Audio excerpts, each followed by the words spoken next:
hostilities commenced in Europe in 1939, it was realized that the American people had no intention of entering the war. But they believed that this country could be enticed into the war in very much the same way that it was enticed into the last one. They planned, first, to prepare the United States for foreign war under the guise of American defense. Second, to involve us in the war step by step without our realization. Third, to create a series of incidents which would force us into the actual conflict. These plans were, of course, to be covered and assisted by the full power of their propaganda. Our theaters soon became filled with plays portraying the glory of war. Newsreels lost all semblance of objectivity, and they have used the war to justify the restriction of congressional power and the assumption of dictatorial procedures on the part of the President and his appointees. A fear campaign was inaugurated. We cannot allow the natural passions and prejudices of other peoples to lead our country to destruction.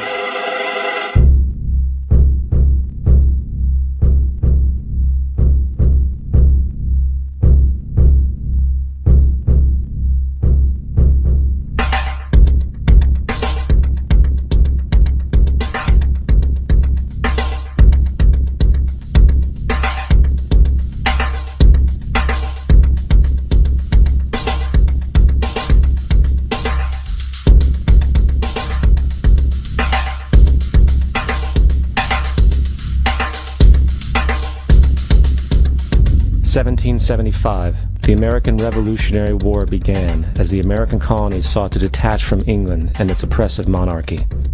Though many reasons are cited for the revolution, one in particular sticks out as the prime cause: that King George III of England outlawed the interest-free, independent currency the colonies were producing and using for themselves, in turn forcing them to borrow money from the Central Bank of England at interest, immediately putting the colonies into debt. And, as Benjamin Franklin later wrote, the refusal of King George III to allow the colonies to operate an honest money system which freed the ordinary man from the clutches of the money manipulators was probably the prime cause of the revolution.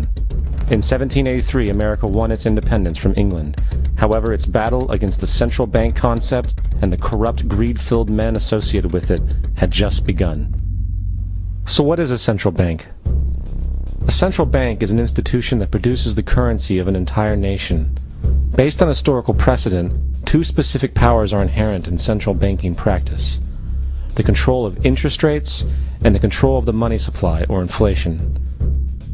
The central bank does not simply supply a government's economy with money, it loans it to them at interest.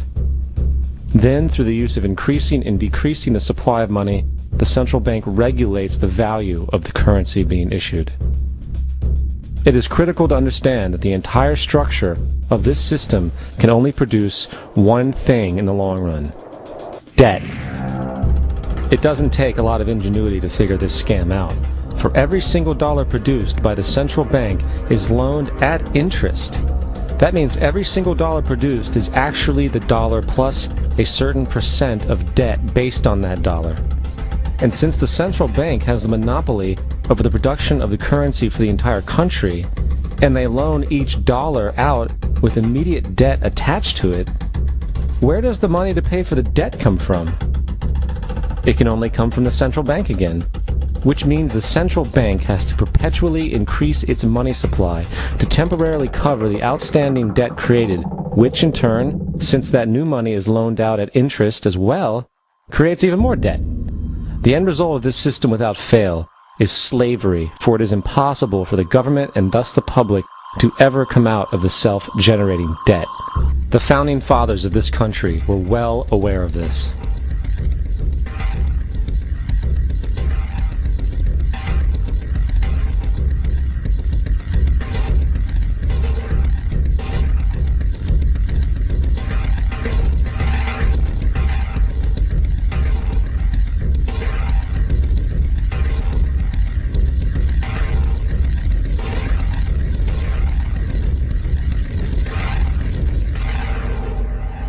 By the early 20th century, the U.S. had already implemented and removed a few central banking systems, which were swindled into place by ruthless banking interests. At this time, the dominant families in the banking and business world were the Rockefellers, the Morgans, the Warburgs, the Rothschilds. And in the early 1900s, they sought to push, once again, legislation to create another central bank. However, they knew the government and public were very weary of such an institution, so they needed to create an incident to affect public opinion. So, J.P. Morgan, publicly considered a financial luminary at the time, exploited his mass influence by publishing rumors that a prominent bank in New York was insolvent or bankrupt. Morgan knew this would cause mass hysteria, which would affect other banks as well. And it did. The public, in fear of losing their deposits, immediately began mass withdrawals. Consequently, the banks were forced to call in their loans, causing the recipients to sell their property, and thus a spiral of bankruptcies, repossessions, and turmoil emerged. Putting the pieces together a few years later, Frederick Allen of Life magazine wrote, "The Morgan interests took advantage to precipitate the panic, guiding it shrewdly as it progressed." Unaware of the fraud, the Panic of 1907 led to a congressional investigation headed by Senator Nelson Aldrich, who had intimate ties to the banking cartels and later became part of the Rockefeller family through marriage. The commission, led by Aldrich, recommended a central bank should be implemented so a panic like 1907 could never happen again. This was the spark the international bankers needed to initiate their plan. In 1910, a secret meeting was held at a J.P. Morgan estate on Jekyll Island off the coast of Georgia. It was there that the central banking bill called the Federal Reserve Act was written. This legislation was written by bankers, not lawmakers. This meeting was so secretive, so concealed from government and public knowledge that the 10 or so figures who attended disguised their names when en route to the island. After this bill was constructed, it was then handed over to their political frontman, Senator Nelson Aldrich, to push through Congress.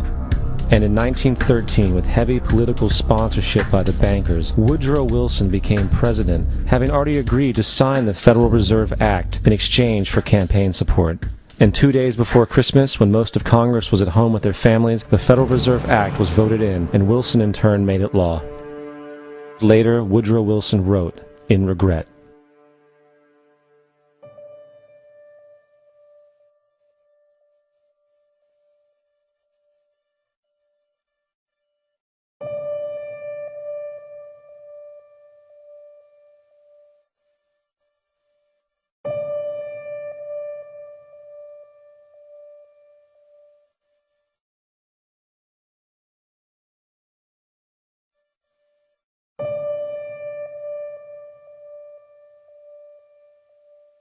Congressman Louis McFadden also expressed the truth after the passage of the bill.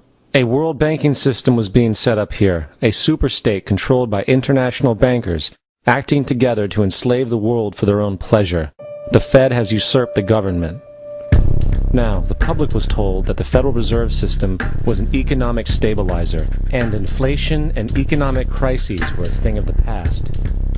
Well, as history has shown, nothing is further from the truth. The fact is, the international bankers now had a streamlined machine to expand their personal ambitions. It's alive! It's alive! It's alive! For example, from 1914 to 1919, the Fed increased the money supply by nearly 100%, resulting in extensive loans to small banks and the public.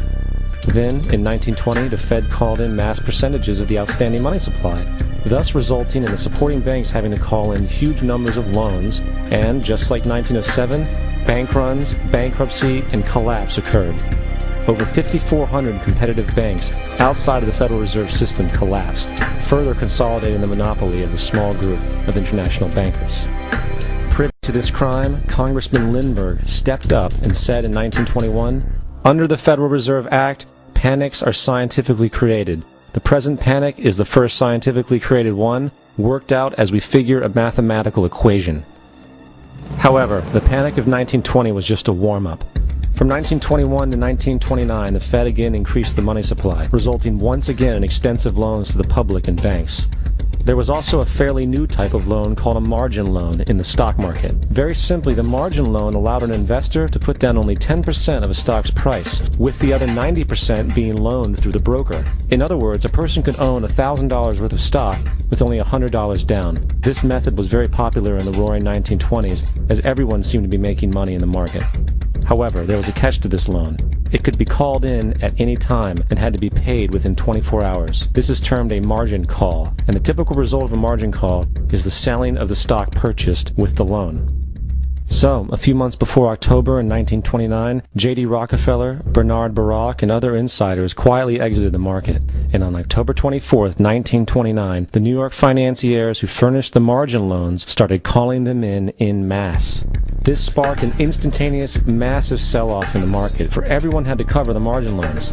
It then triggered mass bank runs for the same reason, in turn collapsing over 16,000 banks, enabling the conspiring international bankers to not only buy up rival banks at a discount, but to also buy up whole corporations at pennies on the dollar. It was the greatest robbery in American history. But that didn't stop there. Rather than expanding the money supply in order to recover from this economic collapse, the Fed actually contracted it, fueling one of the largest depressions in history. Once again outraged, Congressman Louis McFadden, a longtime opponent of the banking cartels, began bringing impeachment proceedings against the Federal Reserve Board, saying of the crash and depression, "It was a carefully contrived occurrence. International bankers sought to bring about a condition of despair so that they might emerge the rulers of us all." Not surprisingly, and after 2 previous assassination attempts, McFadden was poisoned at a banquet before he could push for the impeachment. Now, having reduced the society to squalor, the Federal Reserve bankers decided that the gold standard should be removed. In order to do this, they needed to acquire the remaining gold in the system. So, under the pretense of helping to end the Depression, came the 1933 gold seizure. Under the threat of imprisonment for 10 years, everyone in America was required to turn in all gold bullion to the Treasury, essentially robbing the public of what little wealth they had left. And at the end of 1933, the gold standard was abolished. If you look at a dollar bill from before 1933, it says it is redeemable in gold. You look at a dollar bill today, it says it is legal tender, which means it is backed by absolutely nothing. It is worthless paper. The only thing that gives our money value is how much of it is in circulation. Therefore, the power to regulate the money supply is also the power to regulate its value, which is also the power to bring entire economies and societies to its knees.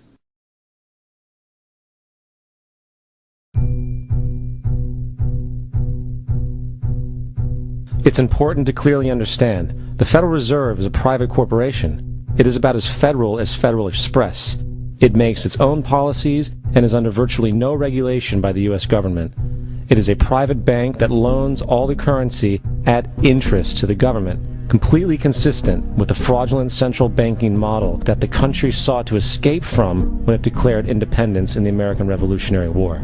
Now, going back to 1913, the Federal Reserve Act was not the only unconstitutional bill pushed through Congress. They also pushed the federal income tax.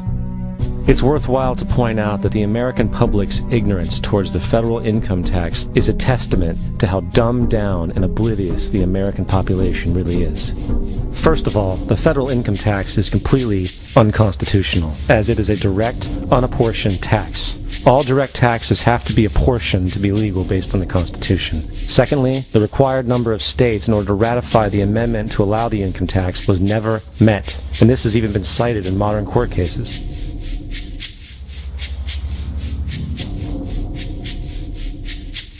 Third, at the present day, roughly 25% of the average worker's income is taken via this tax. And guess where that money goes? It goes to pay the interest on the currency being produced by the fraudulent Federal Reserve Bank, a system that does not have to exist at all. The money you make working almost 3 months out of the year goes almost literally into the pockets of the international bankers who own the private Federal Reserve Bank. And fourth, even with the fraudulent government claim as to the legality of the income tax, there is literally no statute, no law in existence that requires you to pay this tax, period. I really expected that, of course there's a law that you can point to in the law book, the code, that requires you to file a tax return. Of course there is. I was at that point where I couldn't find the statute that clearly made a person liable. at least not me and most people I know. And I had no choice in my mind except to resign. Based on the research that I did throughout the year 2000 and that I'm still doing, I have not found that law. I've asked Congress, we've asked a lot of people in the IRS commissioners, helpers. They can't answer, because if they answer, the American people are going to know that this whole thing is a fraud. I haven't filed an federal income tax return since I left. I have not filed a tax return since 1999. The income tax is nothing less than the enslavement of the entire country. Now, the control of the economy and the perpetual robbery of wealth is only one side of the Rubik's Cube the bankers hold in their hands. The next tool for profit and control is war. Since the inception of the Federal Reserve in 1913, a number of large and small wars have commenced. The three most pronounced were World War I, World War II, and Vietnam. World War I. In 1914, European wars broke out centered around England and Germany. The American public wanted nothing to do with the war. In turn, President Woodrow Wilson publicly declared neutrality. However, under the surface, the U.S. administration was looking for any excuse it could find to enter it. In a noted observation by Secretary of State William Jennings, the large banking interests were deeply interested in the World War because of the wide opportunities for large profits. It's important to understand that the most lucrative thing that can happen for the international bankers is war, for it forces the country to borrow even more money from the Federal Reserve Bank at interest. Woodrow Wilson's top advisor and mentor was Colonel Edward House, a man with intimate connections with the international bankers who wanted in the war. In a documented conversation between Colonel House, Wilson's advisor, and Sir Edward Grey, the Foreign Secretary of England, regarding how to get America into the war, Grey inquired, "What will Americans do if Germans sink an ocean liner with American passengers on board?" House responded, "I believe that a flame of indignation would sweep the United States, and that by itself would be sufficient to carry us into war." So, on May 7, 1915, on essentially the suggestion of Sir Edward Grey, a ship called the Lusitania was deliberately sent into German-controlled waters, where German military vessels were known to be. And, as expected, German U-boats torpedoed the ship, exploding stored ammunition, killing 1,200 people. To further understand the deliberate nature of this setup, the German embassy actually put advertisements in the New York Times telling people that if they boarded the Lusitania, they did so at their own risk, as such a ship sailing from America to England through the war zone would be liable to destruction. In turn, and as anticipated, the sinking of the Lusitania caused a wave of anger among the American population, and America entered the war a short time after. The First World War caused 323,000 American deaths. J.D. Rockefeller made $200 million off of it. Not to mention the war cost about $30 billion for America, most of which was borrowed from the Federal Reserve Bank at interest, furthering the profits of the international bankers. World War II. On December 7, 1941, Japan attacked the American fleet at Pearl Harbor, triggering our entry into that war. President Franklin D. Roosevelt declared the attack was a day that will live in infamy. A day of infamy indeed, but not because of the alleged surprise attack on Pearl Harbor.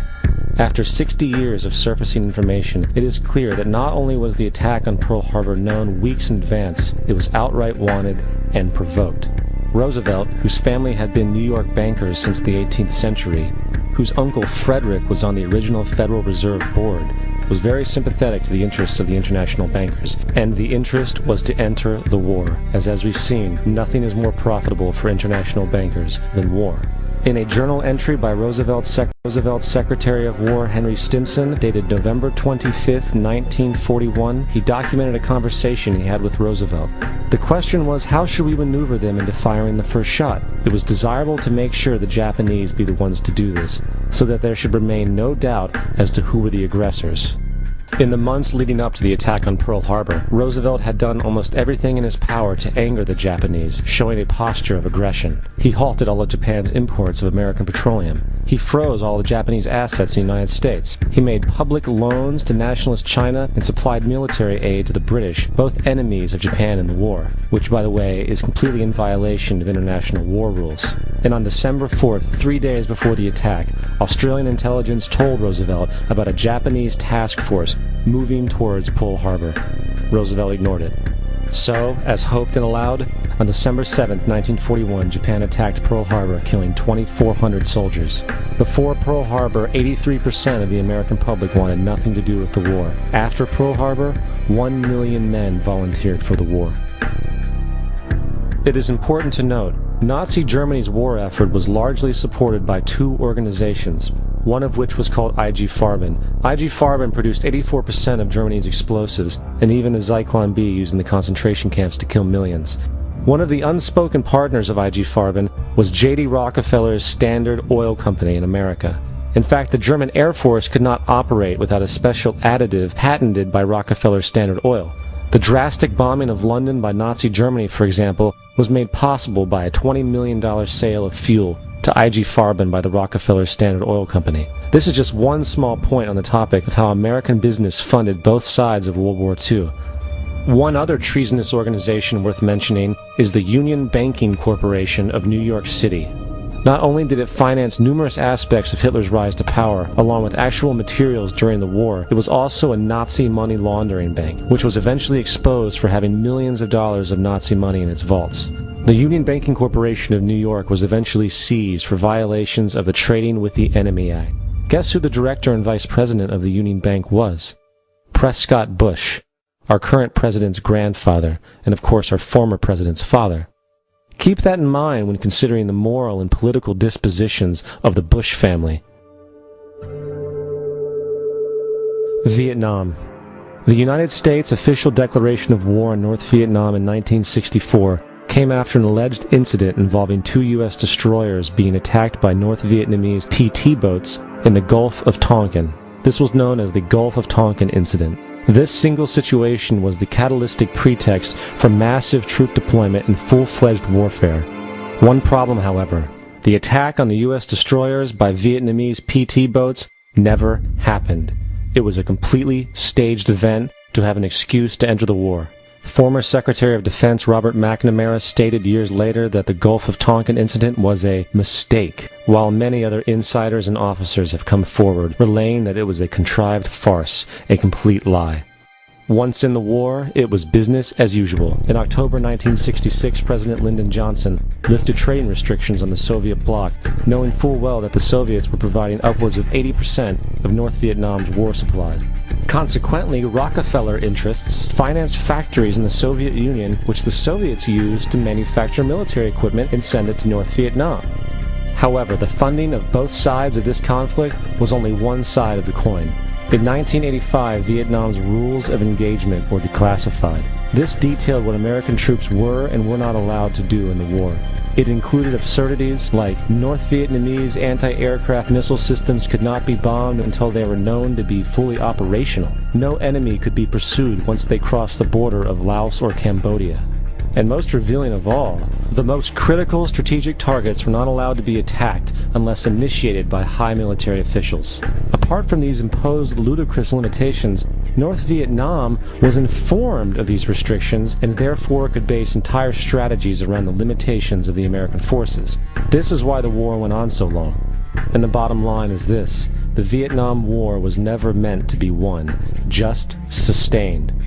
This war for profit resulted in 58,000 American deaths and 3 million dead Vietnamese. So, where are we now?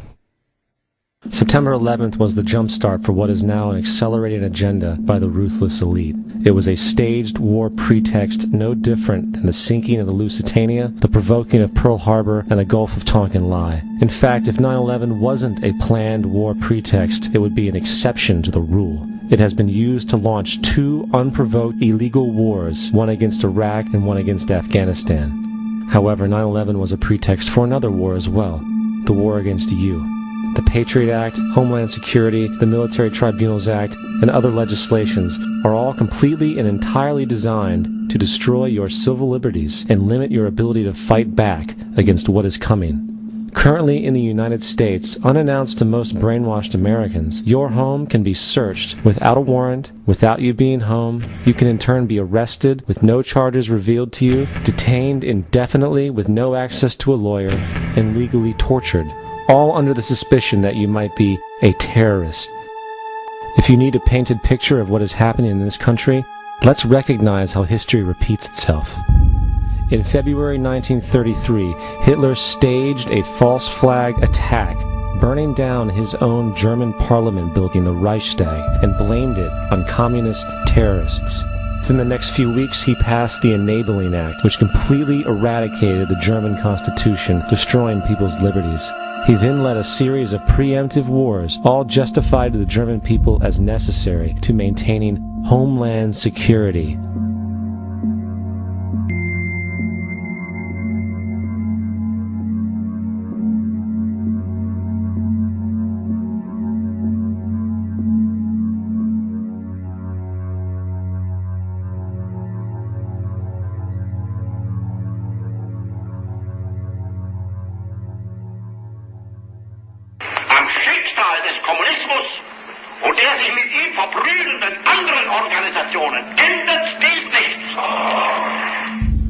Our enemy is a radical network of terrorists and every government that supports them. It's time to wake up. The people in power go out of their way to make sure that you are perpetually misled and manipulated.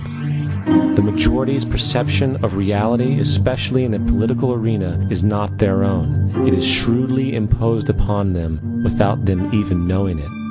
For example, the public at large actually believes the invasion of Iraq is going badly, as sectarian violence doesn't seem to stop.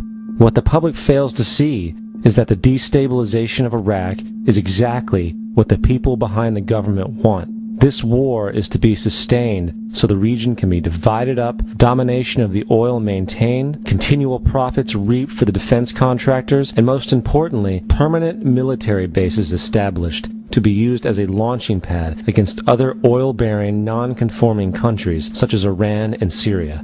For further implication that the civil war and destabilization is purely intentional, in 2005, 2 elite British SAS officers were arrested by Iraqi police after being caught driving around in their car shooting at civilians while dressed up as Arabs.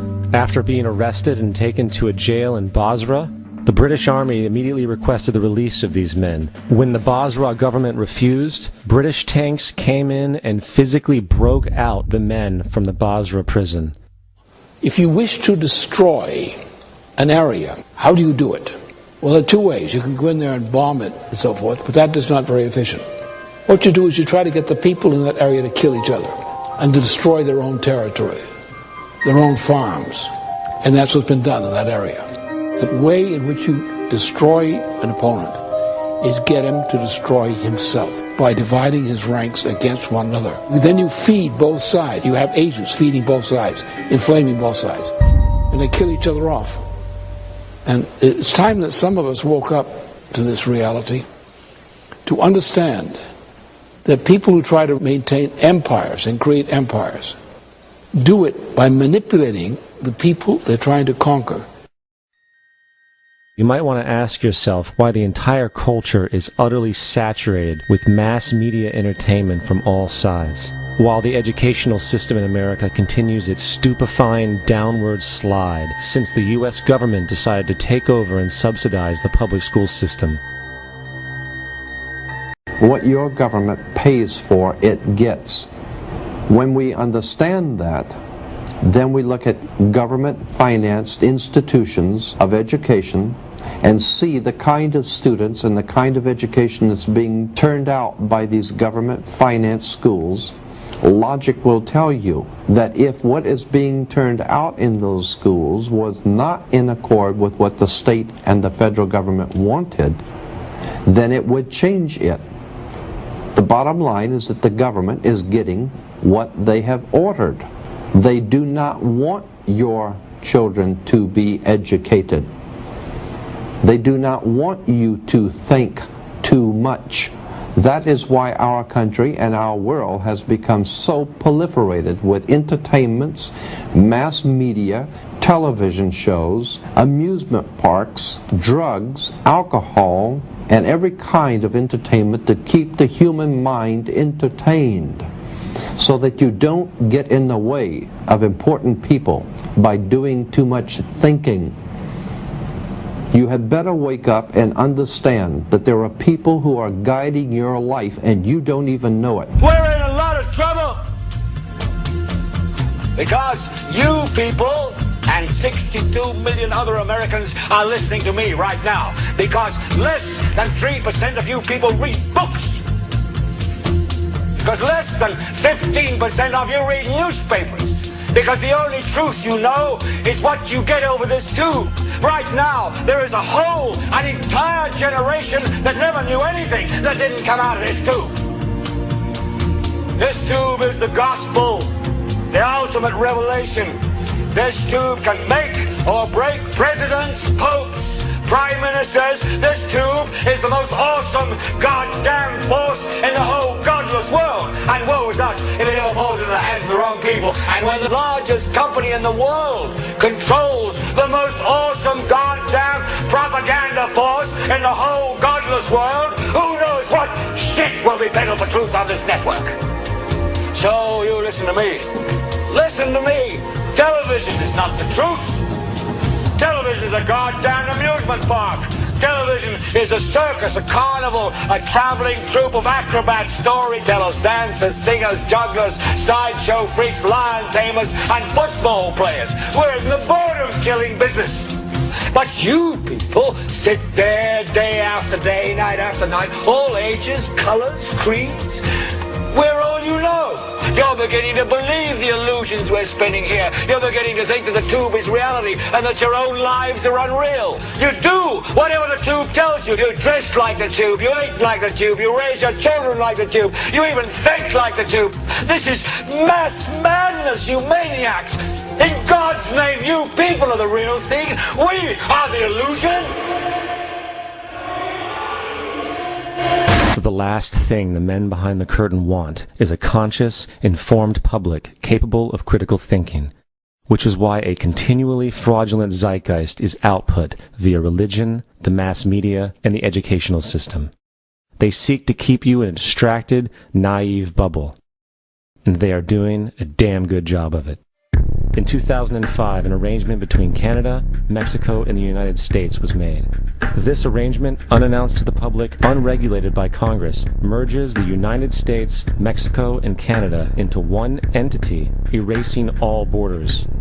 It's called the North American Union, and you might want to ask yourself why you've never heard of this. In fact, there is only one mainstream reporter who has actually heard of and has had the courage to cover this issue. The Bush administration's open borders policy and its decision to ignore the enforcement of this country's immigration laws is part of a broader agenda. President Bush signed a formal agreement that will end the United States as we know it, and he took the step without approval from either the U.S. Congress or the people of the United States. It's a deal that few have even heard of. It's being done again by very few people at the very top on behalf of the investment class, but the working class of people, political officials across our country, from communities, from cities and so forth, they don't know anything about this. This isn't some trade agreement. It is a total removal of sovereignty from these countries, which will also result in a completely new currency called the Amero. Fall. Apart from that, I think one thing people who are dollar-based need to focus on is the Amero. That's the one thing that nobody's talking about that I think is going to have a big impact on everybody's life in Canada, the U.S., and Mexico. The Amero is the proposed new currency for the North American community, which is being developed right now between Canada, the U.S., and Mexico to make a borderless community, much like the EU, and the dollar, Canadian dollar, U.S. dollar, and the Mexican peso replaced by the Amero. By default of this agreement, the American Constitution will eventually be obsolete. You would think that a situation like this would be on the cover of every major newspaper. That is until you realize that the people who are behind this movement are the same people behind the mainstream media, and you are not told what you're not supposed to know.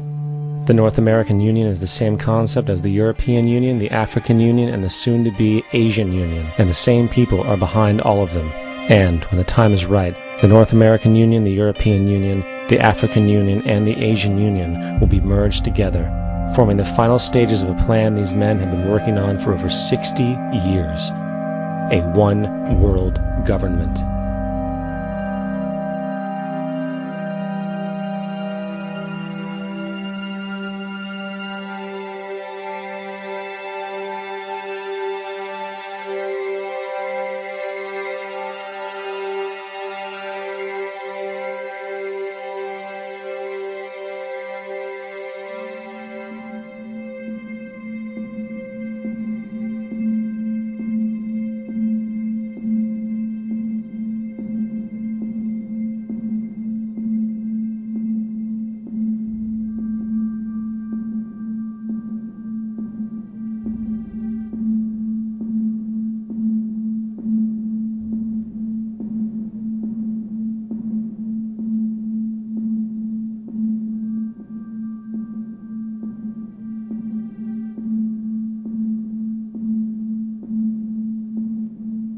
One bank, one army, one center of power. And if we have learned anything from history, it is that power corrupts, and absolute power corrupts absolutely. This is Aaron Russo, a filmmaker and former politician. To his left is Nicholas Rockefeller of the infamous Rockefeller banking and business dynasty. After maintaining a close friendship with Nicholas Rockefeller, Aaron eventually ended the relationship, appalled by what he had learned about the Rockefellers and their ambitions. I got a call one day from an attorney woman I knew, and she said, "Would you like to meet one of the Rockefellers?" I said, "Sure, I'd love to." And we became friends, and he began to divulge a lot of things to me. So he said to me one night, he said that there's going to be an event there, and out of that event, you're going to see we're going to go into Afghanistan, so we can run pipelines from the Caspian Sea. We're going to go into Iraq to take the oil and establish a base in the Middle East, and we're going to go into Venezuela and try and get rid of Chavez. And the first two they've accomplished. Chavez they didn't accomplish. And he said you're going to see guys going into caves looking for looking for people that they're never going to find. You know, he was laughing about the fact that you have this war on terror. There's no real enemy. He's talking about how by having this war on terror, you can never win it because it's an eternal war, and so you can always keep taking people's liberties away. And I said, how are you going to convince people that this war is real? He said, but the media can convince everybody it's real. I mean, you know, it's just that you keep talking about things, you keep saying it over and over and over again, and eventually people believe it. You know, you created the Federal Reserve in 1913 through lies. You create 9/11, which is another lie. Through 9/11, then you're fighting a war on terror, and now all of a sudden you go into Iraq, which was another lie, and now they're going to do Iran. You know, and it's all one thing leading to another, leading to another, leading to another. Now, I would say, what are you doing this for? What's the point of this thing? You have all the money in the world you ever want. You have all the power. I said, you know, you're hurting people. It's not a good thing. And he would say, what do you care about the people for? Take care of yourself and you take care of your family. And then I said to him, what are the ultimate goals here?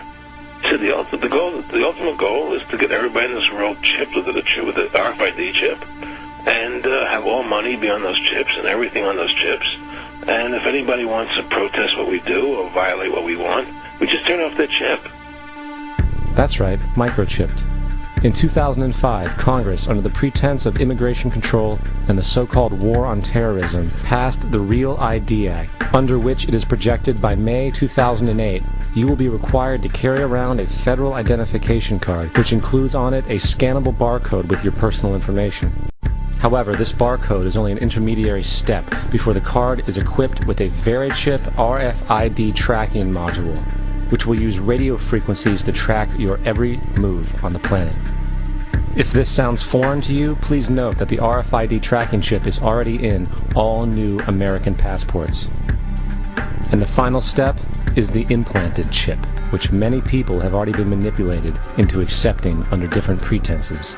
We have a Florida family who are really pioneers in a brave new world. They have volunteered to be the first ever to have microchip identification devices implanted into their body. After 9/11, I was really concerned with the security of my family. I wouldn't mind having something planted permanently in my arm that would identify me. In the end, everybody will be locked into a monitored control grid where every single action you perform is documented. And if you get out of line, they can just turn off your chip, for at that point in time, every single aspect of society will revolve around interactions with the chips. This is the picture that is painted for the future if you open your eyes to see it. A centralized one-world economy where everyone's moves and everyone's transactions are tracked and monitored, all rights removed. The most incredible aspect of all. These totalitarian elements will not be forced upon the people. The people will demand them. For the social manipulation of society through the generation of fear and division has completely detached humans from their sense of power and reality. A process which has been going on for centuries, if not millennia. Religion, patriotism, race, wealth, class, and every other form of arbitrary, separatist identification and thus conceit has served to create a controlled population, utterly malleable in the hands of the few. Divide and conquer is the motto, and as long as people continue to see themselves as separate from everything else, they lend themselves to being completely enslaved. The men behind the curtain know this, and they also know that if people ever realize the truth of their relationship to nature and the truth of their personal power, the entire manufactured zeitgeist they prey upon will collapse like a house of cards.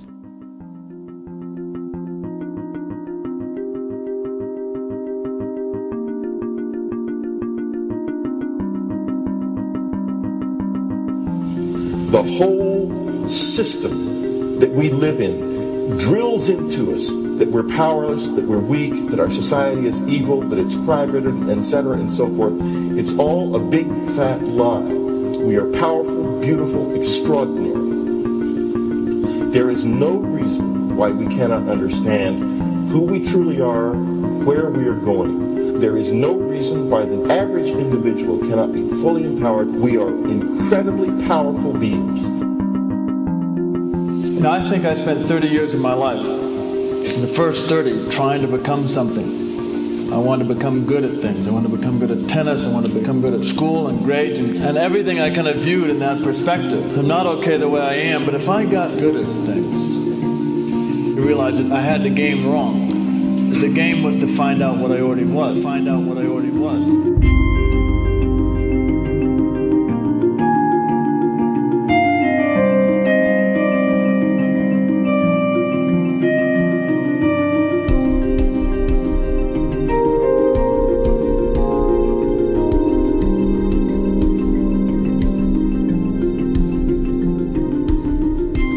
Now, in our culture, we've been trained for individual differences to stand out. So you look at each person, immediately it is brighter, dumber, older, younger, richer, poorer, and we make all these dimensional distinctions, put them in categories and treat them that way. And we get so that we only see others as separate from ourselves in the ways in which they're separate. And one of the dramatic characteristics of experience is being with another person and suddenly seeing the ways in which they are like you, not different from you, and experiencing the fact that which is essence in you and which is essence in me is indeed one.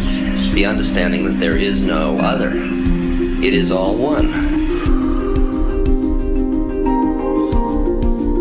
And I wasn't born Richard Albert, I was just born as a human being, and then I learned this whole business of who I am and whether I'm good or bad or achieving or not. All that's learned along the way.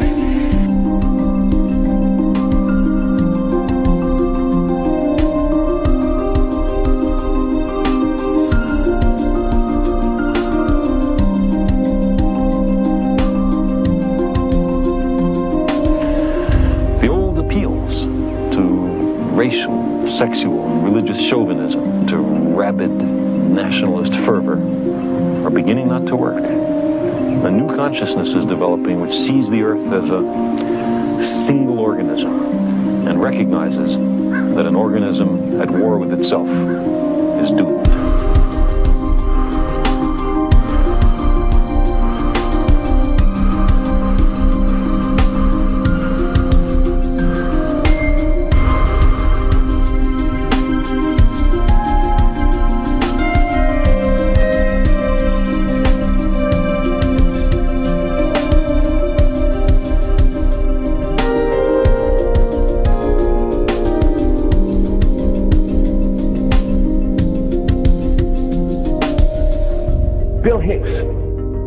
Finish his shows with this. Life's like a ride in an amusement park. And when you go on it, you think it's real, because that's how powerful our minds are. And the ride goes up and down and round and round. It has thrills and chills, and it's very brightly colored. And it's very loud, and it's fun for a while. Some have been on the ride for a long time, and they begin to question, is this real, or is this just a ride? And other people have remembered, and they come back to us and they say, hey, don't worry. Don't be afraid ever. Because this is just a ride. And we kill those people. Shut him up. I've got a lot invested in this ride. Shut him up. Look at my furrows of worry. Look at my big bank account. My family. This has to be real. It's just a ride. But we'll kill those good guys who try and tell us that. You ever notice that? And let the demons run amok? But it doesn't matter, because it's just a ride, and we can change it anytime we want. It's only a choice. No effort, no work, no job, no savings of money. Just a choice right now between fear and love.